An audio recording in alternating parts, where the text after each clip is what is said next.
Hey, y'all. I know what you're thinking. Oh my God, not another podcast. And I agree. I'm typically that person that doesn't listen to podcasts either. But my name is Will Johnson, and I'm here to bring something a little different for you. This is the At Homish podcast, creating spaces where we belong.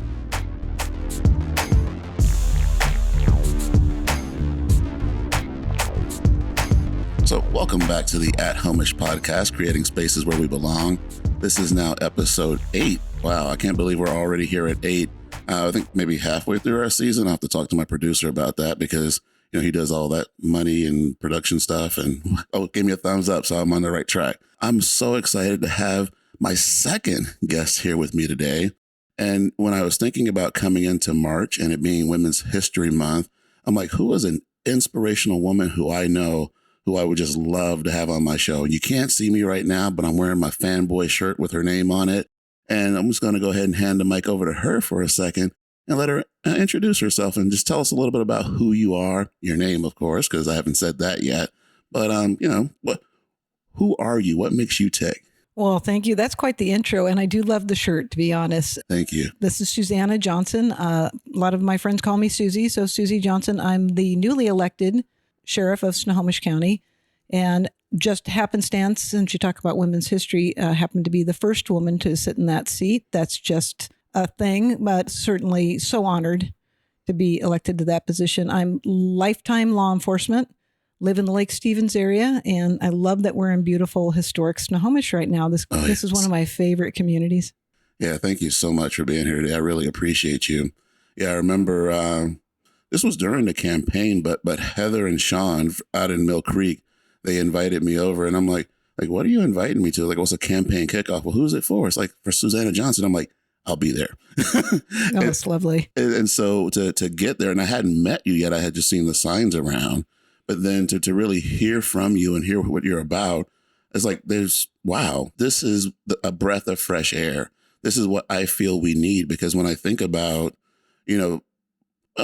years, honestly, when we talk about interactions with the police and authority and, across certain communities, it's like, can we have someone come in that it feels like they get it and they care and really want to be positive and supportive. So can you talk a little bit about what encouraged you to go into law enforcement and kind of walk us through your career?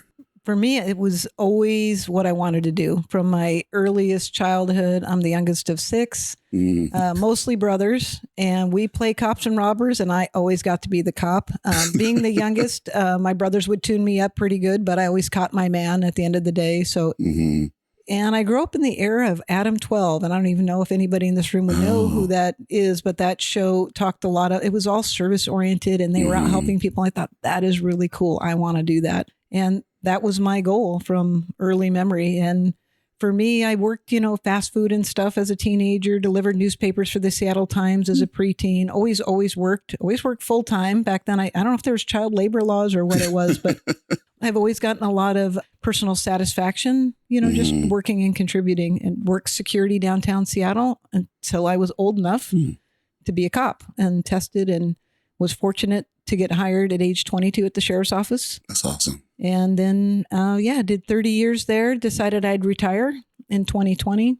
I was tired. It was a long career. I was really fortunate. I got to come through the ranks. I worked almost every position at the sheriff's office and ended up number 3. Called it a career for about 5 months, even drew my pension and missed it terribly. And so I know we'll talk about belonging, but, I kind of missed my herd, if you will. And then that also was the year of George Floyd, of course, and it redefined what the job is. And it was really important for me to come back into the mix and serve, and was fortunate enough to be picked up by Bothell Police Department. They were looking for somebody as what we call a lateral captain. So in leadership ranks. So came in as a lateral captain to the Bothell Police Department. And when I decided to run for sheriff, I was the deputy chief down there. So, but now I'm back home.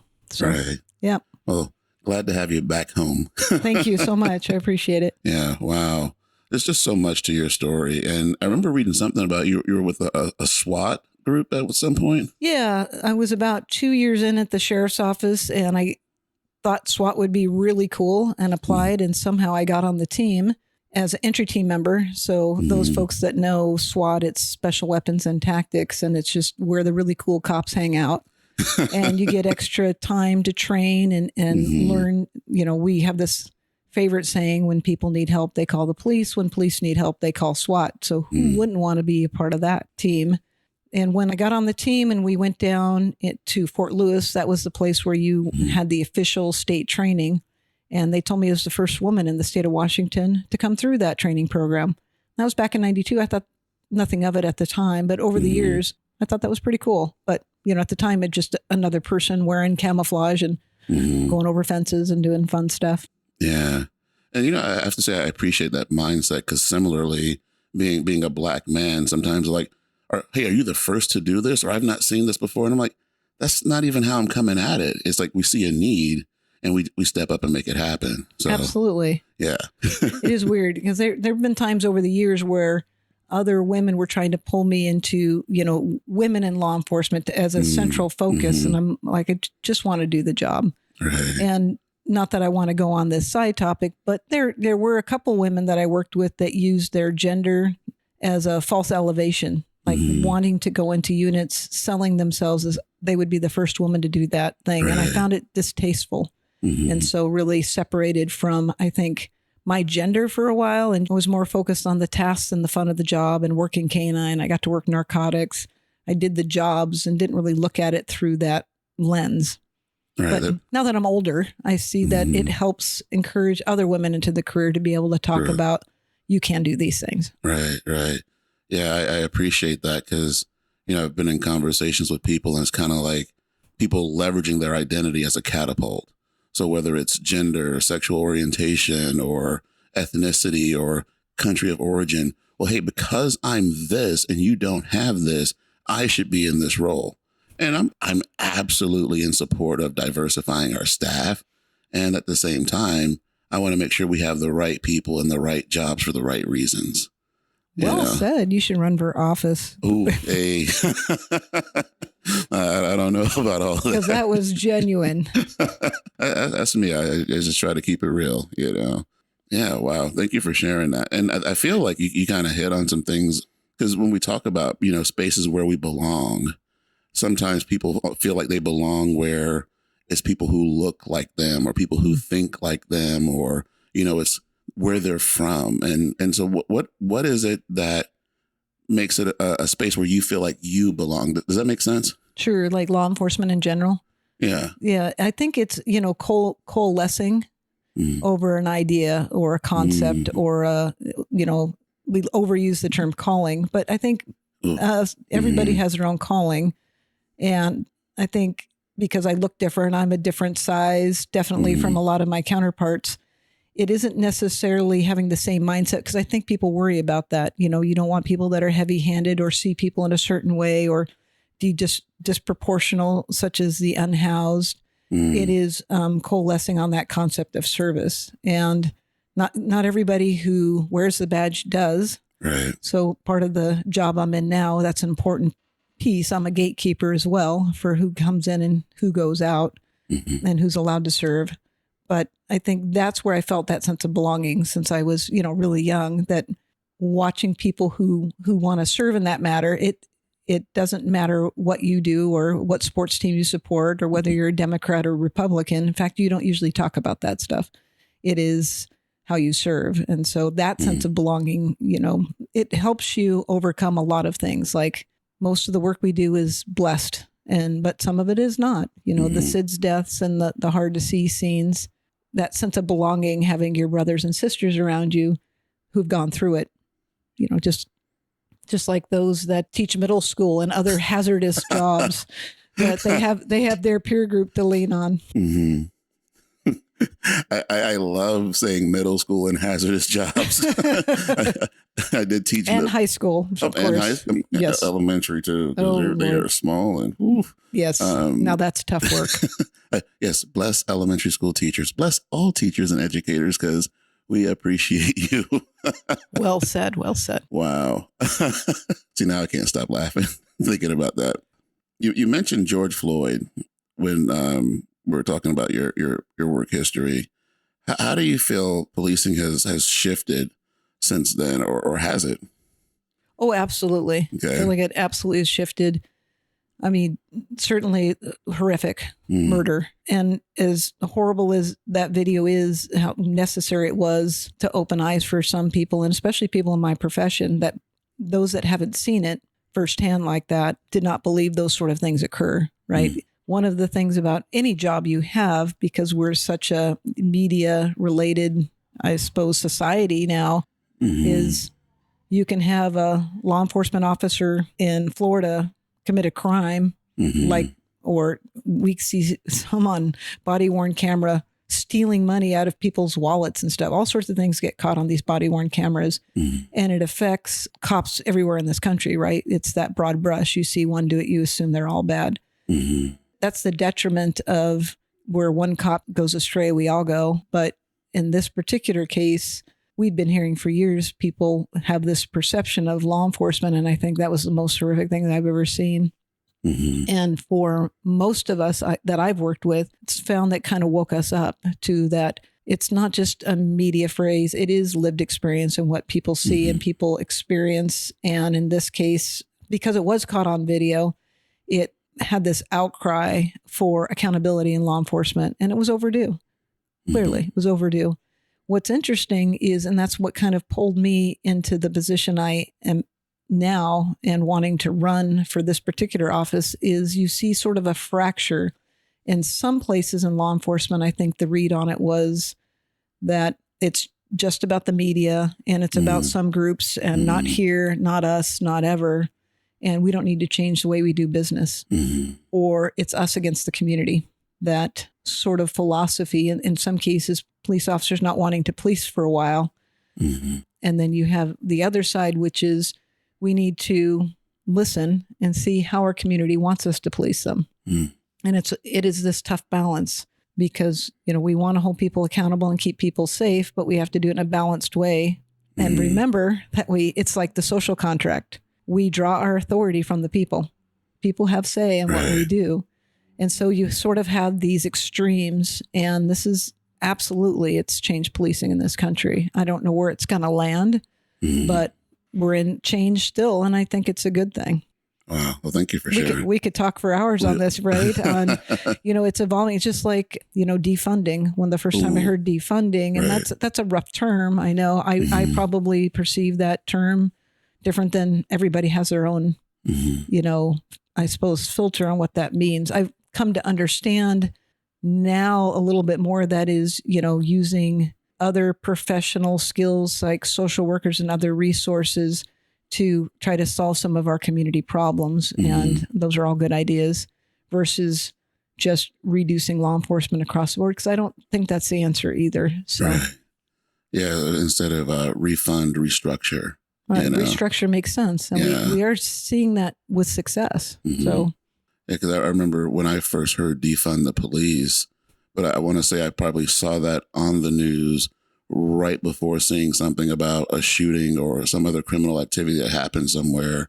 And my concern is, I understand a concern in certain communities about this. And at the same time, do we really want to reduce the resources available to our police when it sounds like there needs to be a restructuring or a reallocation to where we're better able to support, whether it's communities, impacted by socioeconomic status, the unhoused, mental health, things along those lines. And if we were even to take the money out of the police force and place it somewhere else, now there's additional money needed for communication between these entities, whereas a restructuring would be more like, how do we now incorporate those services into the police force, or even building the capacity of our officers? That's well said. Absolutely.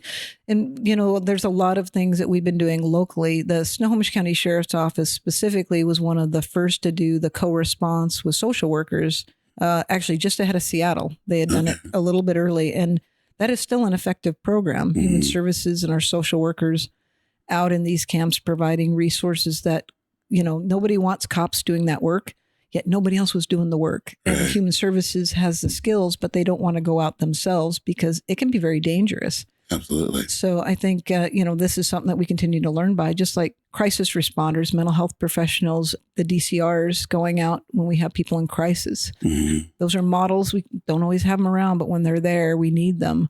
And understanding that we are not going to, we are the first responders on somebody in crisis. Mm-hmm. But look how much that's changed over the years. When I was first hired as a deputy, we had somebody, this scenario would play out, somebody naked in the middle of the roadway. That would be something at the time that we thought it's our responsibility to go put that person in custody and protect them. Mm-hmm. Especially, it would be a small crime like disorderly conduct. But now what we've learned over time is we're going to do time, distance, shielding, try to set up rapport, try to get somebody there to talk to them, hold traffic. I don't care how many hours while we try to talk to them. Mm-hmm. And that's just how things have evolved over time, why we need these other resources. And we've definitely been learning and will continue to learn. But, you also talk to some of these communities that have a lot of crime. You Mm-hmm. talk to them, and I have spots where we have more crime, and they don't want less cops. They just want fair, respectful, with humility, and don't over police the community, but they don't want them not there. They just Mm-hmm. want appropriate resources to come with them. So it is a balance. It is. And on a similar note, I remember working at the previous school district I worked in, there was a move to remove our school resource officers. And it really kind of shocked me a little bit. And there were some students who came forward and said, no, it's because of, Deputy so-and-so that I'm not in the juvenile justice system. It was really about building those relationships and that support. And I don't know if I told you this or not, but when I taught in a previous district, I was the behavior teacher. Okay. Oh. And so I dealt with a lot of kids who, had some run-ins with the law. And I treasured my relationship with our school resource officer. And a lot of the Puyallup police knew who I was simply because that's Mr. Johnson. He makes sure he takes care of the kids. And so when I came to Snohomish, I actually, in the beginning, oversaw our school resource officer program. And so to be able to work with Deputy Johnson and Deputy Weeks, it's been awesome to see the relationship they build with kids, how they work with staff, how they're seen as members of this community. And, whenever something happens, to have that familiar face. And like I was saying, students saying, well, we don't want to get rid of them. We need them because we know there's some bad elements that are out there. Mm-hmm. And we want to make sure that there are people who are comfortable and confident in their ability to address those concerns. Exactly. It's interesting. It's very piecemeal by school district, and you can see it all around the community. When I was working for the city of Bothell, and as you get closer into Seattle, you find more school districts that don't want a resource officer in the school, and just have found the further north and more rural, the higher our demand. We have a backlog of schools that want to bring school resource officers or deputies into the school. My conversations with the superintendents have been, let us know what you want. And in some cases, with some law enforcement agencies, if they don't help pay for a school resource officer, then they feel like they don't have any close relationship just because of the calls for service and trying to get somebody in there. And we definitely want to be in the schools as much as we can. There's assessments and safety planning, but most important is what you described. It's about the relationships. Right. We get it as much, if not more, out of those relationships, those deputies that are in those schools. It's all about the right person. Yes. You will see sometimes not the right resource person in the school, and those relationships are obviously hurt. So it's about chemistry. I applaud you setting up a program because it is about that right balance. And this is the thing that keeps me up at night. The thing we worry most about is the safety of our schools. So where we can have deputies, we're certainly happier, but anything we can do in partnership with our schools is important. All right. And I appreciate, you highlighting the importance of the relationship because, sometimes people will think that, oh, I have to have this person right here all the time. Well, no, we just need to have the relationship. So when that phone rings, we know, hey, here's what we do. Here's how we work with one another. And then along with those relationships, effective communication and effective leadership. Because I deeply struggle when I hear, well, yeah, that's just this person. And, they're kind of difficult to work with. I'm looking to leadership now and say, okay, well, what are you doing about that? Yeah, if you recognize that, that's a problem. Yeah, we've joked in the past. It's not funny, but you can sometimes, you can identify those employees in any profession, but Right. yeah, assholes. We don't need assholes. We do not. Nobody needs that. And certainly not those that serve our community and wear our patch. And Right. those should be addressed. And sorry if you have to come back and get rid of that. Okay, I apologize. I'll allow it. Sound like a judge. I will allow. That's awesome. That's amazing. The one thing I'd like to add when we're talking about schools is the thing I think the average maybe PTA member doesn't understand with our school resource deputies and officers is they're specially trained. And if you call at Snohomish High School and you get Deputy Johnson there, he is there to work with staff, work with teachers, work with parents, and not have that student go to the youth center. Right. If you have an incident and you just call 911 and a patrol deputy comes by, they're going to handle it like any other call. They don't have that extra training on keeping people out of the justice system. And that's really what they're trying to do. They're not writing police reports. They are coaching, mentoring, and keeping them out of that. And I think that's a misnomer that people don't understand. Exactly. And I'll even say as someone who works in schools, I remember when I took over the program here and I was reading through all of the training that our resource officers go through, and even the process for one, volunteering, saying that they're interested in it, and then the process of their evaluations and the boards they have to go through. There's a lot. It's not a matter of you just take someone off the street as an officer and place them in a school. There's a process that involves a partnership between the police department and the schools, and then the schools get to select that person. Yeah, that's the important part, right? You look for that chemistry. Exactly. And it's not, no offense, it's not as fun as like SWAT, where you get to shoot guns and drive fast. It is very academic, and there's a lot of studying with that. So yeah, you got the right person. Right. You have to have the right person. And what I wanted to get to is I did not know all of the details of that. And I worked with the school district. And so it wasn't until I was actually in that role that I knew that. So listeners, be thankful for this. You're actually hearing more about how this system works, because there's a lot of people that don't know this information. So if someone comes up to you and they're talking about, I want to get rid of my school resource officer, it's like, no, this is a resource. They are an educator. They are a leader within the building, and we greatly appreciate the service they provide. That's awesome. Yeah. Well said. Thank you. So one of the things that I was reading about is that you really want to focus on collaboration with the community. How do you see that playing out, being newer to your role and just some of the things that we've been going through over the past 4 years after George Floyd? Yeah, there's a lot of conduits. In fact, it's like a volume issue now, and which is a good problem to have. I'm getting invitations to a lot because I'm fresh off the campaign trail, and I've met people from all the corners of the county that out actually at community meetings already. I think I got about 2 days in before I did some actually in downtown Everett. So some of them are community based.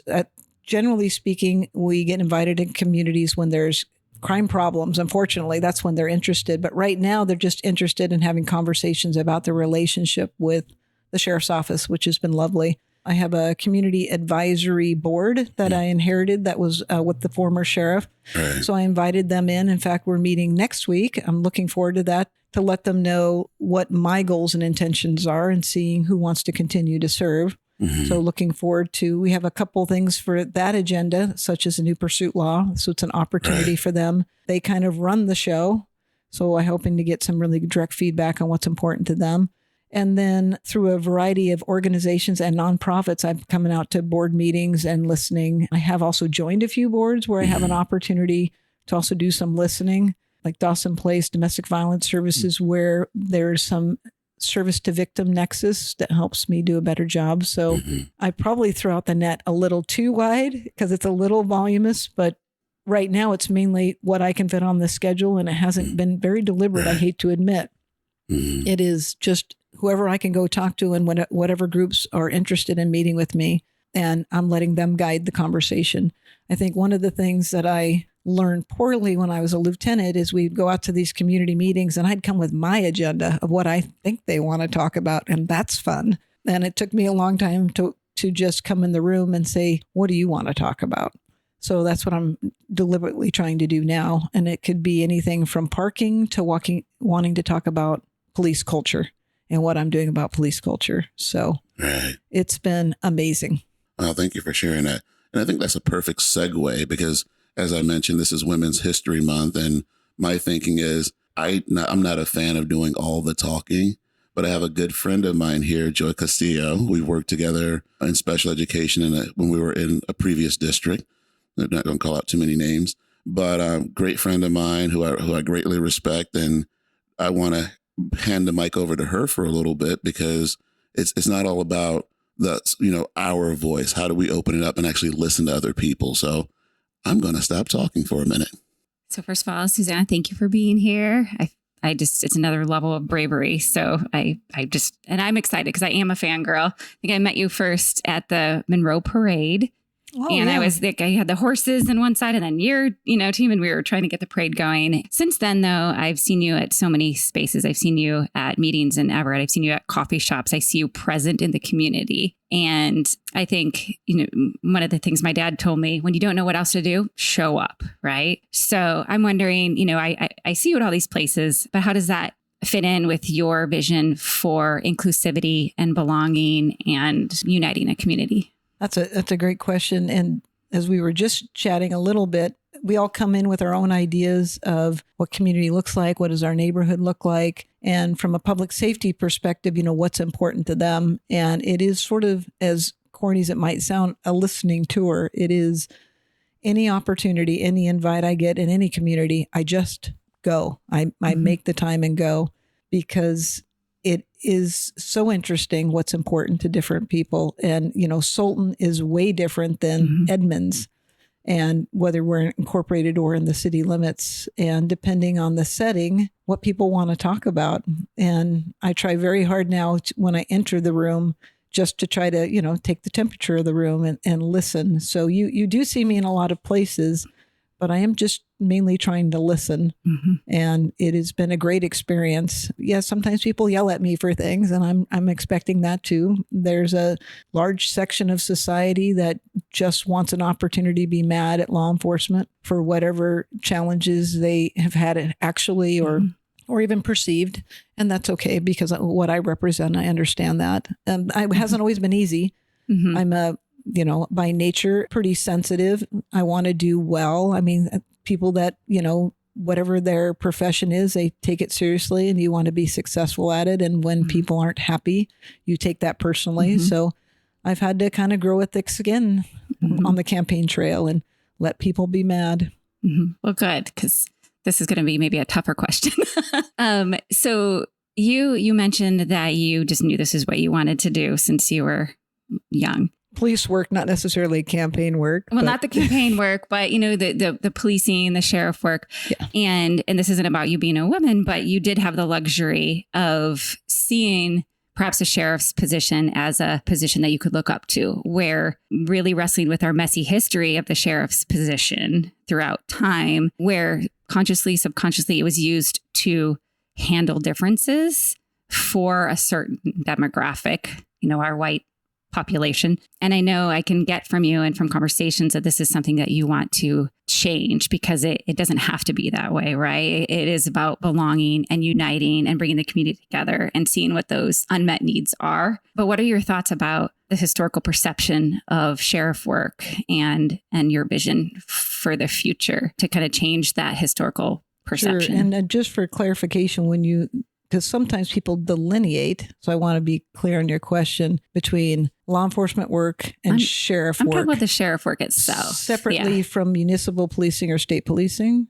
Correct. Okay. So to wind back a little bit in something you said, talked about maybe my perception of law enforcement growing up. And, I born in Fairbanks, raised in Oregon, and then when my parents divorced, moved to Seattle. And my real firsthand knowledge of law enforcement came in my teenage years, not on TV anymore, not in my brain. But my mother went through a series of boyfriends that beat her up, never experienced that. And police came and helped us. So that's my firsthand experience with law enforcement. And I never talked about that until after she passed because I thought that would be embarrassing for her. But so my lived experience with law enforcement is people coming into our home and saving my mother. Yeah. So, I mean, everybody has different experiences, but that's my I want to do that. So that's what I experienced living in North Seattle, and they did a great job. So sheriffing can be a little bit different than municipal policing. And I feel like I'm going to miss what you're looking for a little bit. But, working at a sheriff's office sometimes has a different perspective. Certainly our work is more broad. I have some authority in the city limits because of civil function and other things. Search and rescue is required by state law that I do that work. Municipalities don't do that. State doesn't do that. So that work is a little bit different. But if you're talking about culture more broadly, it is important that we don't just do it, obey the laws that we think we want to obey. Or once, you have some folks that are elected sheriffs that believe they are above the law. There's some that have the philosophy known as constitutional sheriffs that believe that, their authority is, in the U.S. Constitution, which is interesting. But I understand the balance of power. I remember Schoolhouse Rock because that's my age bracket. I understand my responsibilities and what branch of government I am. And I'm not legislative. So I understand who sets the laws. And my job is to follow those laws, not to petition or change or selectively enforce the laws. Yeah. So I don't know if that's what you're looking for. Yeah. Well, thank you for sharing that, because I think we got your compelling why a little bit deeper that led you into this work. And I think that's that human piece that helps us connect with others, right? And that's very real. I have another question, of course, because my love is special education, right? And meeting the needs of all, including those with different abilities. And I know people that have challenges in their life, whether unhoused or breaking the law, they sometimes have different levels of abilities and understanding the laws. So I'm interested in, and you had mentioned something before about how, and I appreciate it, your approach, with seeing somebody who's having a moment of crisis in the middle of the street and how the approach is changing over time. And I'd love to hear more about that and how that can show up in more spaces and what that training can look like to be more inclusive of people with diverse needs, and also bringing that to the schools. When we talk about school resource officers, I do think that just inherent in the nature of the safety, our school resource officers have a more short-term game to fix a situation where at the school, our teachers and our principals and our special ed teachers are having to play this long game because the students coming back, we have to change the behavior over time. And there's mental health crisis. There's, behavior change takes time. So I would love thinking about ideas for conversation where we could all feel like we can use our expertise together, right? With safety management and then actual sustainable behavior change. So going back to that example that you were talking about with how you might meet a need differently than just handcuffing and, trying to stop a breach of peace, but trying to work inclusively to what a person might need, what their unmet need is, and how we can meet in a different way. So I'm interested in, how we can do that in other areas like the schools and in our daily lives. And sure.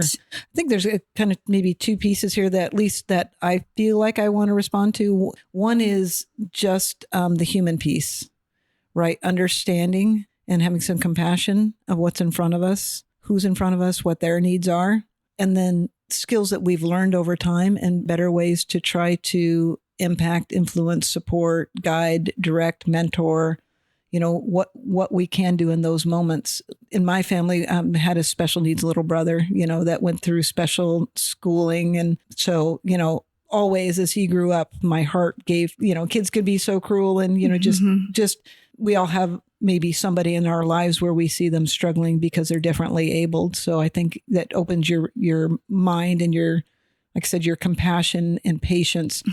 But with regard to crisis, law enforcement now and crisis intervention training, what we've learned about people and very unique, challenging problems with substance use disorder, mental health, unhoused, special needs is it first and foremost for me as a leader at the sheriff's office is we talk about compassion and humility and respect and slowing things down. We've learned that when we slow things down and give people time and space and distance, I hate to use that again, that a lot of times it is just letting things calm down.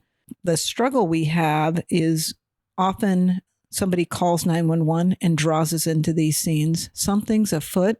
Something's wrong. Somebody's worried. Somebody's concerned. And the call comes to us and we show up and we know now our mere presence can aggravate. And that's a balance. So we've been learning, I might get out of my car and I might wait around the corner. I might give us some extra distance, try to get them on the phone. trying to bring in extra resources, not in uniform to make that first contact, but near enough to us where we can protect them. In schools, you talk about, you have that short term to make a difference with that student. We don't look at it in that view. We look at it as we're going to be serving this young man, this young lady, this person for the rest of their life if they live in our community. We're building a bridge that the next 20 times we see them or 2 times, we believe we're investing in that next contact. And maybe the next time they're going to be not in high school, but they'll be the cashier at the 7-Eleven. So always looking to build relationships. And I could see how for schools it's a start-stop, but we're just trying to build things like self-respect, how you talk to people. What do you need today? Always just trying to build that basic trust just to have the conversation. Because through that, sometimes if they need help, maybe they'll share with us. And I love what you said about compassion, because I think a lot of people have a lot of kind of what you're saying before. They see these snippets, on TV and they see the worst. And so they feel, and there's the bad seed that can ruin it, right? About power and control. But from your service mindset, I can really see, that compassion. That's one step from empathy, right? It's the willingness to not only feel that other people are suffering, but wanting to alleviate that suffering. So I'm hearing that in your conversation, that in how you want to lead your team and us in this work in the county, because we're all part of the county, right? It's not them versus us, is leading through that compassion. And part of that is showing up in different spaces. Yeah, absolutely. And I think recognizing we're not going to solve the problem, right? We want to be a piece and maybe hand off to help solve that problem. And we have a lot to learn in law enforcement. That's crisis intervention training. That's been, we've been going through the last several years that they offer at the academy. Each year we do more by state law, and it's been great. You learn triggers, right? And hooks. And trying to read behavior a little bit. We're not experts, but certainly folks with autism, you have to respond to them in a different way. That certainly sometimes eye contact is bad. And, 20 years ago, a cop would get mad if you're not looking them in the eye, because that means you're not being honest. And no, that's not what's going on. So a lot of it is things we had to learn and are continuing to learn and understanding we must continue to learn and understand to serve best. Wonderful. Thank you. Oh, thank you so much, Joy. That was a great conversation. It was interesting being in the role of observing a podcast being recorded, because I hadn't had a chance to do that before. So thank you. I appreciate you both in that conversation. But Susie, you mentioned something while you were talking about having that bridge and making a connection. And, there's a new logo that's coming out for me that's going to have a bridge on it, because we got a bridge right down here, and I'm looking forward to unveiling that. But I also want to add in my signature block, I have a Hawaiian phrase, and it translates basically to always bring something with you. And so I brought something for you here today, another woman who I greatly admire, Erin Jones. And the book is entitled Bridges to Heal Us. And it's about racial healing, but just conversations about how we can, show up for one another and create spaces. So I want to give that to you today and have you take that with you. And Joy, I brought a copy for you too. I want to be inclusive in what we do. That's lovely. Thank you for doing that. I brought you nothing. I'm so sorry. So sorry. You brought me you. and just a lot of what you shared in your story was so amazing, because one of the things I love about doing the podcasting and even my work in the community is the opportunity to get out and hear people's stories, because we all have a story. And that's a lot of where our diversity truly lies, and where we also build connections, to talk about having a family member with special needs, to talk about observing abuse, and someone who may see us in positions of authority, they don't see that. They see a badge, they see a title, and that impression is, you're not going to understand me. You don't get it. And so to acknowledge our life experiences, as well as some of the trainings that we've been through, and then even our goals that we have for our organizations, to clearly communicate that with people is how we can create those spaces that feel like home. And that's where I'll bring it to our closing question for you. What does a space look like where you just really feel at home? And this is going to be a silly follow-up. You mean literally at home? At home, like you're kicking your shoes off, you're relaxing, you're like, I just get to be me.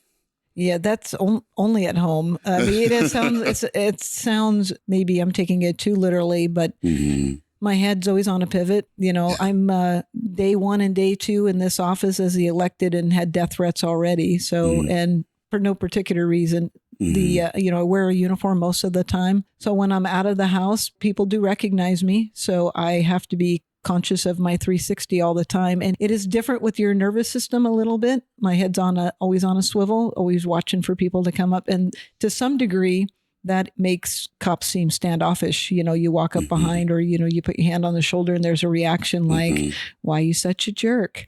And it's just ingrained in the safety because sometimes people do mean us harm. So for me, when I do get home and I, put the gun in the safe and I get to relax with my spouse and my puppies, for me, it's doing anything outside. I don't care if it's weeding or sweeping or anything. My happy space is just away from things and just hanging out with family at home. And I like gardening and camping, that sort of thing, where I'm away from my work cell phone, somewhere just out at a campfire or reading a book. That's my happy place and my unwind. But that's it. And when I'm not home, I feel like I'm on guard all the time. Yeah, thank you for sharing that, because I feel like unless someone has been in the role of an officer or even in the military, they don't get that always watching your six. Sure. And God bless our folks that have served in the military. I won't even compare what we do to what they do, but certainly appreciate their service. And the difference, I would think, is they maybe can't turn it off when they come home, and I have the blessing that I can. Wow. I think that's a good note to begin to wrap up on. Thank you so much for sharing that. And thank you all for listening to the At Home-ish podcast, creating spaces where we belong. As I mentioned, we have a new online store that'll be coming up pretty soon. I'm excited about the new logo.